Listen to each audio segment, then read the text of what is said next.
India's actions against Turkey do continue to be taking place after Indigo and Air India and Celebi. It's now the Brihanmumbai Corporation in Mumbai which has decided not to go ahead with the purchase of items from a Turkish firm. The record number of people dropping out of visiting Turkey is also quite significant. India stands united in the fight against terror. Turkey, many would suggest in this country, is piquing terror by backing Pakistan, which it continues to arm. Let's take a look at this report before we start our discussion.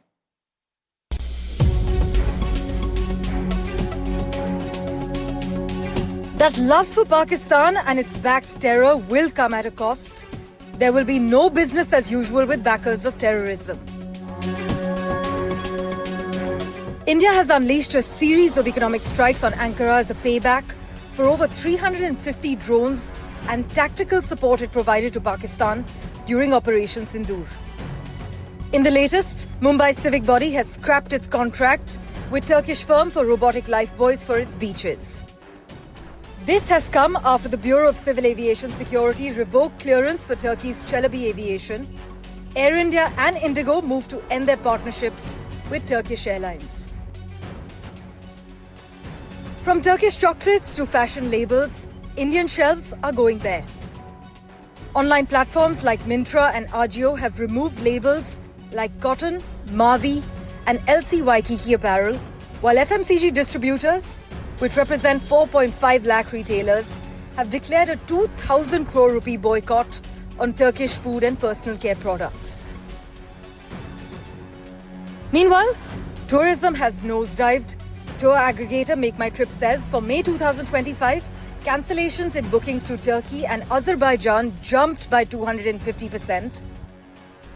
Ease My Trip, meanwhile, reported a 22% increase in cancellations for Turkey.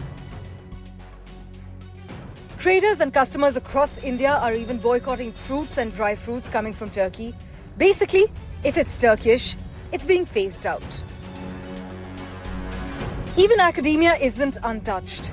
Student exchange programs with Turkish universities cancelled by IIT Bombay, JNU, Jamia and more.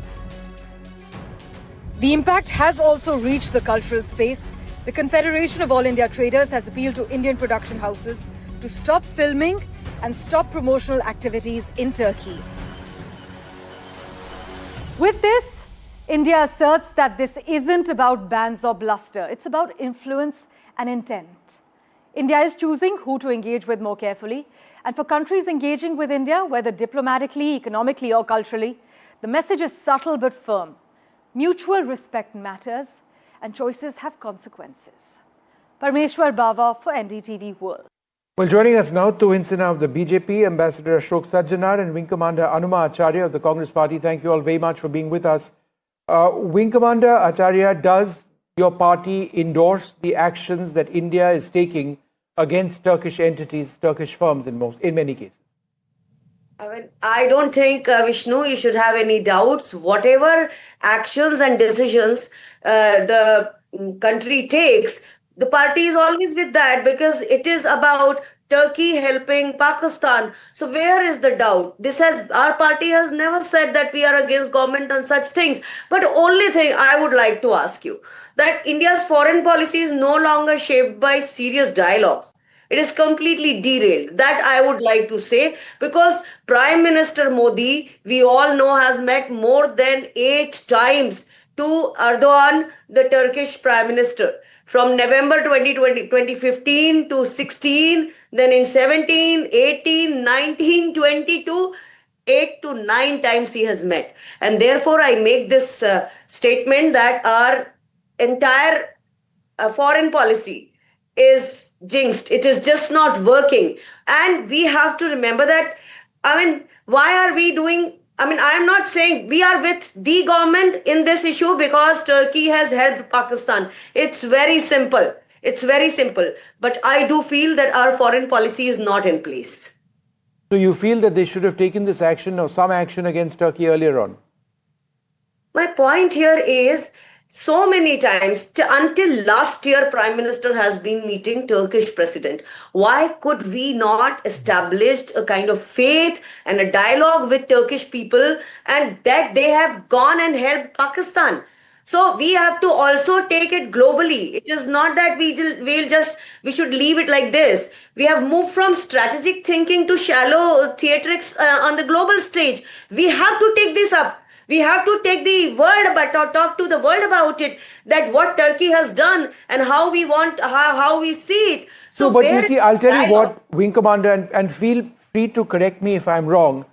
You say that our Prime Minister has been engaging Turkey for many, many years right now, and our Prime Minister has been meeting the Turkish leader Erdogan for many, many years, and that not enough has perhaps been done with them. But then how is it that Rahul Gandhi has also visited Turkey? I'm looking at an article which says that in 2017, Rahul Gandhi was in Turkey, right? Thanks for telling me that Rahul Gandhi is the Prime Minister of India. No, but still, that if is you are not. criticizing Turkey and you are criticizing the government for engaging Turkey as a member of a responsible political party, should you also not be, shouldn't it be incumbent upon you to also say that, no, I have problems with Turkey. Turkey has been helping Pakistan for a while now. Therefore, my leader should not be visiting Turkey? Over the years, Vishnu, I have known you as a journalist who is very mature and who talks about the subject and with due sincerity. No, Now, I am here being sincere about this. I'm just asking you now, a statement on the basis of what you said. derailing it? Where are you derailing it? I am saying meaningful conversations are gone. If my Prime Minister meets 10 times Turkish people, why there is no proper understanding and faith they could establish that Turkey has gone and helped Pakistan? That's what I am saying. It's very simple thing, that we should have built up some kind of meaningful conversation and faith between the two countries. All right, fair enough. What I'm But saying. just as a matter of fact, Rahul Gandhi visited Turkey. I've got the fact now with me in 2016. Be that as it may. How does it matter, Vishnu? Can you tell me? I can tell you. If you are saying that our Prime Minister... Look, no, but ma'am, I will tell you how. You began your points, and it's entirely your right, by saying that how is it that a Prime Minister continues to meet the Turkish leader over and over again? I'm just asking, is it correct for your leader, Rahul Gandhi, to visit Turkey in 2016?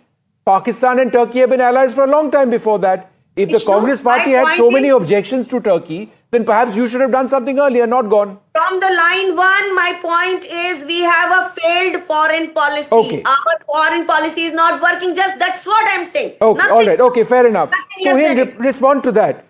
Our foreign policy is not working, says the Congress party, in the context of Operation Sindoor and after that. Right, go ahead. How would you respond?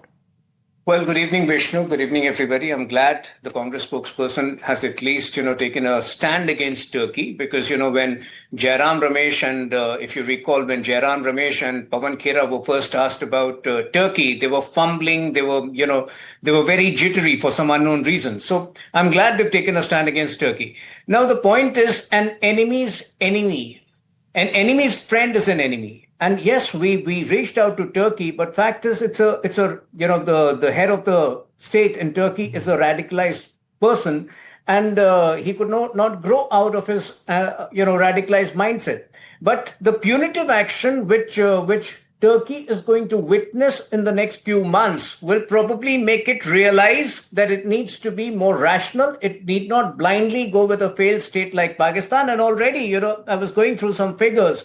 Already in the month of May, cancellations have led to a $250 million loss for Turkey. Various contracts being, the apparel loss, would be somewhere to the tune of $81 million. The Apple imports lost to the tune of $60 million. So I think, Turkey will learn things the hard way.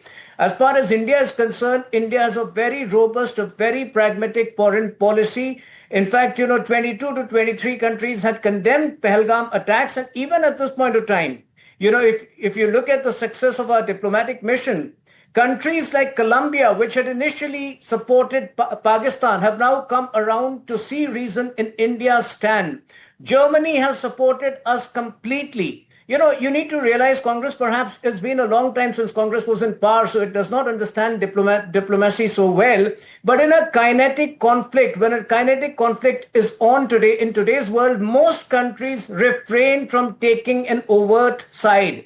This has happened in the case of India itself, not taking an overt, stance either in favor of Russia or Ukraine, and most countries do it that way. But obviously, the Congress Party is in a different world altogether. All right, 2.5 seconds. Let me bring in Ambassador Sajjanar as well.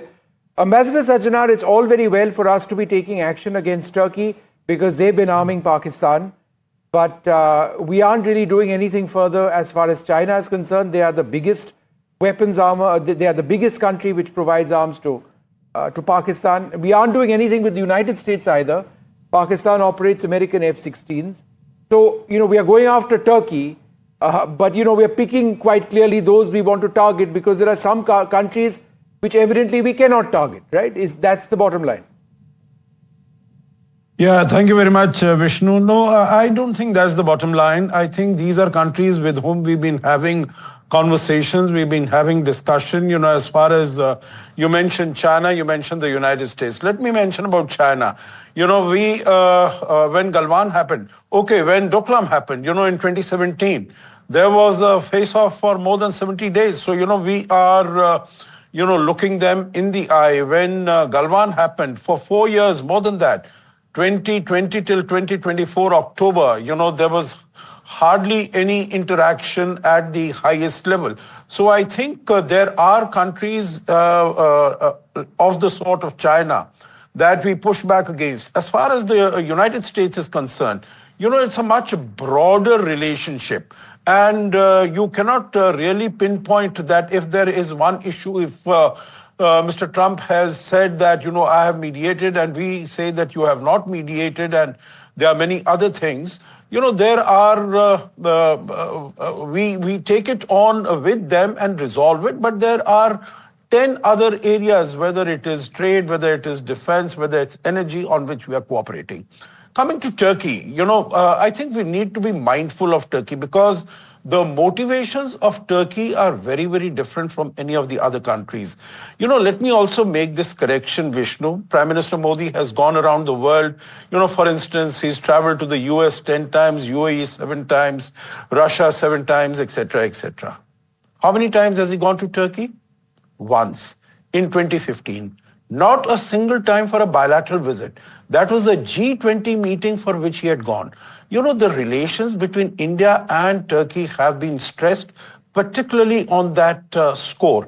And the reason for this is, whatever we might do, of course, we will punish Turkey. But what are Turkey's objectives? Turkey wants to become the caliph of the modern world. The caliphate that was abolished after the First World War in 1924, he is strutting around on the global stage as a caliph. And in that context, he needs the support of 200 million plus Muslims of Pakistan because he's challenging Saudi Arabia, he's challenging UAE, he's challenging Egypt. So, his intentions are quite different, and that is why he'll continue to support Pakistan come what may. I think let us face what are the motivations against which we have to deal. The point is that, there are people who are going from here, youngsters from India, including from Kashmir, who are brainwashed and they are sent back. I think those are the aspects that we need to be mindful about. All right, we need to be clearly mindful, but I'm out of time on this. I'd like to thank you all very much for joining us.